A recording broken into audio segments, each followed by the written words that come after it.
Hello everyone, खुलुमबाय आरो बरायबाय गासिखौबो दिनै बे गोदान भिडिअआव आसा खालामो नोंथांमोना गासिबो मोजाङैनो दं आरो गासिखौबो मोजाङै दं होनना आसा खालामना दिनै बे भिडिअखौ जागायनोसै।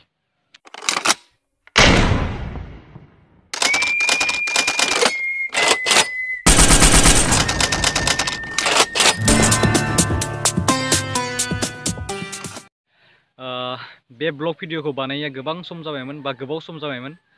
एक्चुअलि न'आवनो थाबाय दं आङो आरो गामियावनो बेरायगासिनो, बेनिखायनो बे गामियाव बेरायनाय आरो न'आव थानायखौ मा खालामबाय थानो होननानै आं बानायाखै, जेरावबो थांनाय जायाखै आरो जेबो खामानिबो मावनाय जायाखै। एक्चुअलि दाखालि मोनसे शर्ट फिल्म बानायदोंमोन जायनि मुङा जाबाय लामा न' प्रडाक्ट।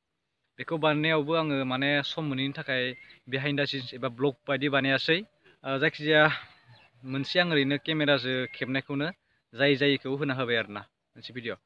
बेनिफ्राय दिनै बे गामियाव थानाय समावबो आं ब्लगखौ ओरैनो मोनसे फिसा बानायनो थाखाय आगान सुरदों। आसा खालामो नोंथांमोना नायलांबाय थागोन।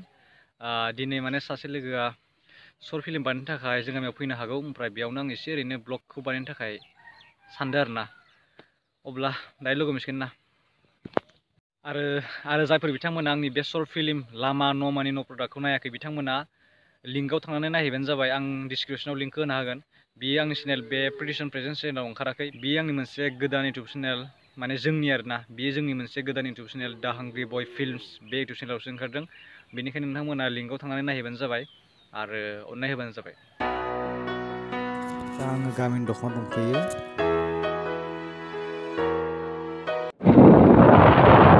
दा जोङो फिल्डआव थांगासिनो, फिल्डआव आंजों लोगोसे दङ गामिनिनो मुङा जाबाय ब्लग बुहुम आसला बुहुम माने जों ओरैनो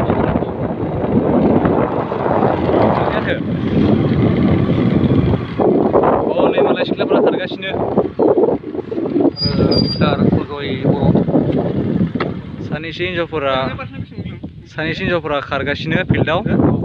हिनजावसाफोरा साख्रिनि थाखाय इन्टारभिउ दं। थाइजौ जों गामियाव फिल्डआव, जों गामि फिल्डआव थाइजौ दैज्लां बोथोरावबो एसे थाइजौ जानो जायो आन्टि।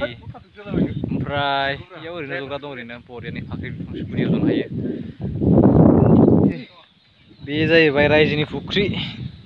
बेखौ सोरबा सोरबा बायनानै लायो, बायनानै जेनेबा ना होयो। गोथौ नैयाव मार जिसिबि जावदो ओइयावबो।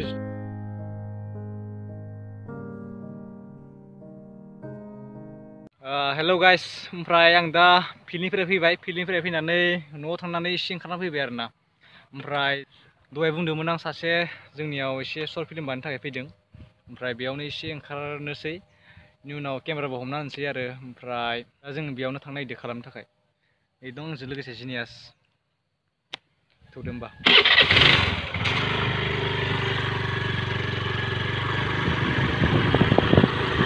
जों गामिनि आरो लाख'टानि जा गेजेरनि दलं, बे दलङाथ' दैज्लां बोथोराव बायदोंमोन ना। बे बायनाया ससे बायदोंमोन, बै ससे बायदोंमोन। दा ओमफ्राय गामिनि रायजोफोरा लोगो नांनानै बे औवानिखौ होदेरना होबाय आरोना, नै जाहाथे थांलाय फैलायाव खस्थ' जाया। दैयाबो फुलाला लेथ्राथारलै। दा जोङो मोनफैबाय दैमा जिङाव, बैयाव दलं जिङाव। ओमफ्राय नैनो जाबाय राहुल गयारिया नै।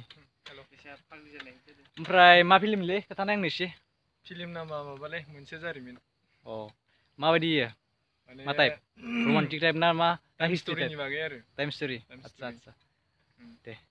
नोंनि चेनेलनि लिंकखौ आङो डिसक्रिपसनाव होगोन, नोंथांमोना नायनो थांनो गोसोबा थांनांगोन। नायबानो जाबाय बयबो। फल' साबसक्राइब खालामबानो जाबाय आरोना। मोजां मोजां शर्ट फिल्म बानायगासिनो दं। थांनायाव दा बेनाना मेन मोनसे शर्ट फिल्म बानायखांबाय, ओमफ्राय आं बेखौ मोजां मोनदों आरोना।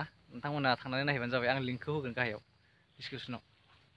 आरो बिथाङा जाबाय बिजों फैफादों, तिराज बसुमतारी नामा नामा? इयुन नामा केमेराखौ हमनोसै आं। दा जागायनोसै शुटिंआ। खालामफुनाय समावनो अखा हादोलै, बिनि थाखायनो एसे दसे माबादोंमोन। ओइ दलं सिङाव थाहैदोंमोन अखा हानायखाय। दा खालामफिनसै, नै अखाया एसे हागारदो र'। साथाया मोनसेल'लै केमेरानि थाखायल'। दे, बे फिल्माव आंबो दं, एसे फिसा रल आरोना आंनिया, जास्ट ओरैनो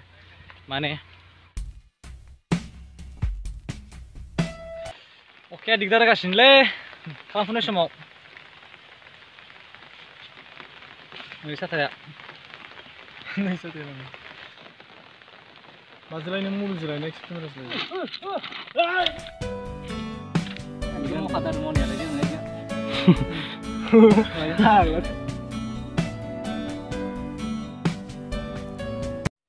Gelumjubbaयलै सुटिंआ जोबसिगोन लास्ट सिन जोबसिगोन तारमाने मालाय मा खबर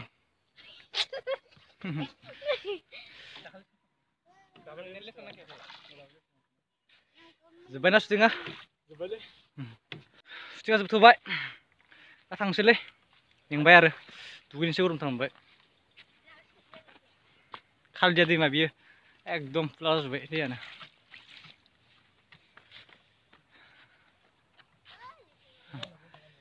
मानसिया माबा जागासिनो बेयावलाय फुलुरि ओइ माब्ला रिलिज होगोनलै सानथामसो लागोन सानथामसो ना सानथाम नांबावगोन दे